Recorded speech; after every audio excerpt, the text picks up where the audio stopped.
Nifungie hii.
Sawa. Kila mtu apate.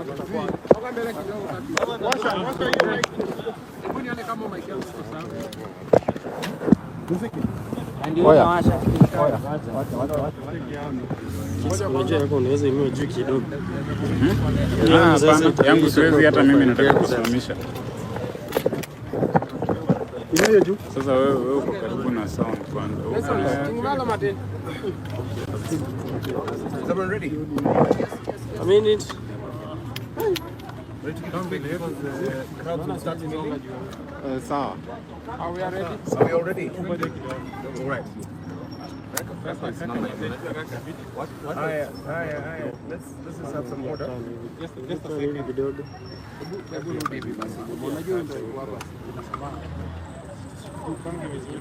All right. All right. Yes. Good afternoon, members of the press. We've been here.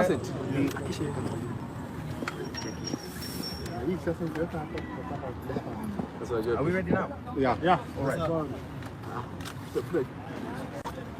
Good afternoon, members of the press and the public which is watching. We have we cannot. It is distracting my flow. Continue. And this has no, I cannot continue until we have a disciplined environment. So I shall wait until all of us are ready. I hope that is the last distraction. Good afternoon, members of the press and the public that's watching. We have had such a successful day because as a spokesman of the National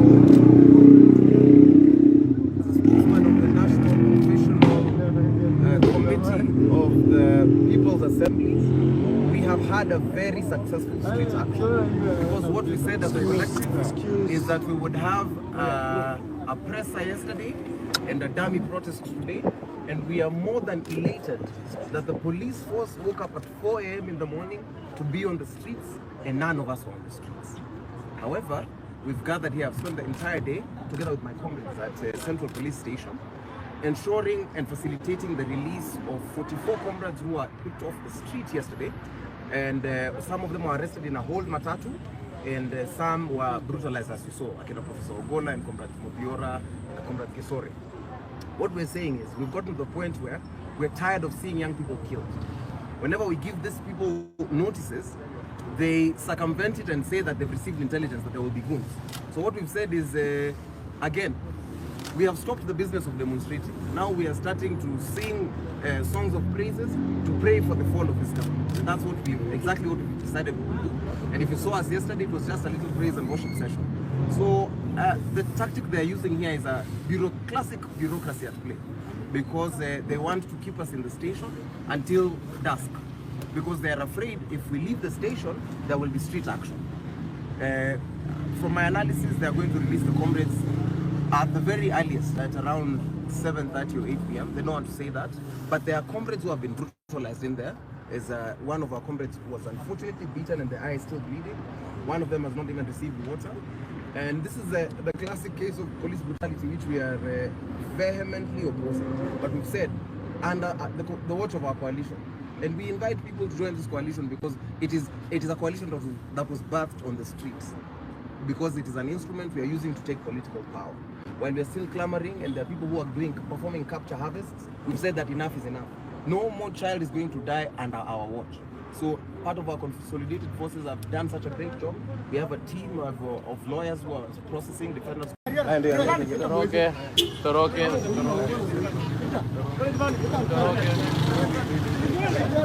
Twende.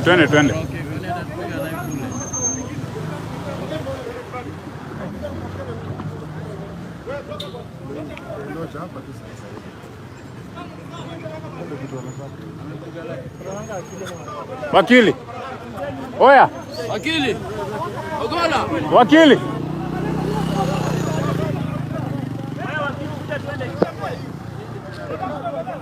Wewe wakili, kuja twende hivi.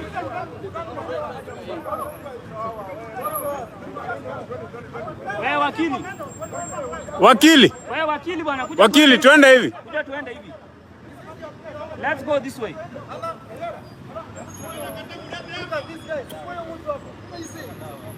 Oya, kuja twende mzee. Let's go. No, but you go.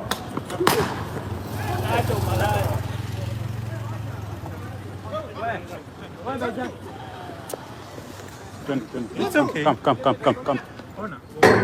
Ni nini wewe? Let's go.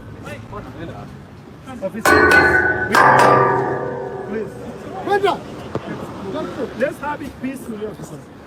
No. Tumemalizana nao, wachana nao. Boss. Guys, Wachana na yeye. Ni nini una deal na mlevi?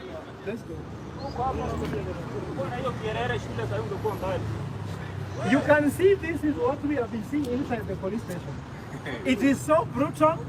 The beatings are crazy. No one wants to care. So what I'm trying to tell you, if you see how the police is harassing you, beating things, throwing tear gas, we are going home. It's peaceful. This is the kind of police we have. They say they are a police service, they are a police force. So let me continue with what I was telling you.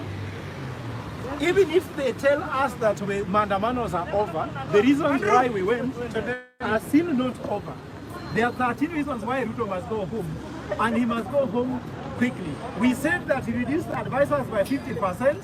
He has increased advisors by 200%.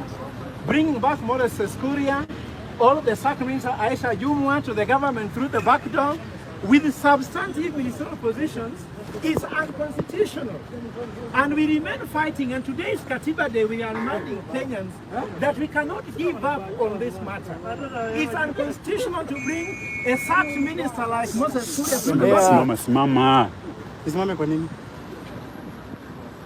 Whistle. We are Kenyans. Whistle imelia. Simama. Oya. Simama. Whistle. Flag. Yeah, so we are continuing by saying that the reasons why Ruto must go remain, the cabinet has been reappointed back.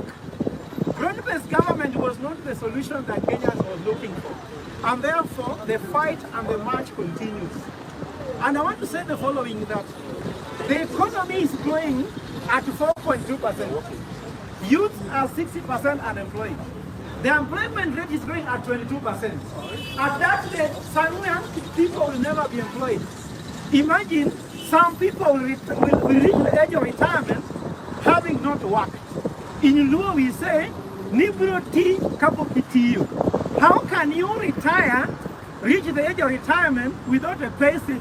No one will see a payslip in this country. So I'm telling young people, wake up, fight this government, because you will never get employed in this government and see a payslip if Ruto is the president. Ruto must go home because the problem is economic. The problem is not political. Broad-based government is not a solution to an economic problem. Tribal kingpinship and tribal alliances is not a solution to this economic problem. And therefore, Ruto must go simply means that we want a country where we can earn a living, where we can live in peace, where we can retire, where we can holiday, and we can have a good life. And even if they threaten people, we are going to collect the signatures again. Find a way on which we can rule Ruto through a constitutional means.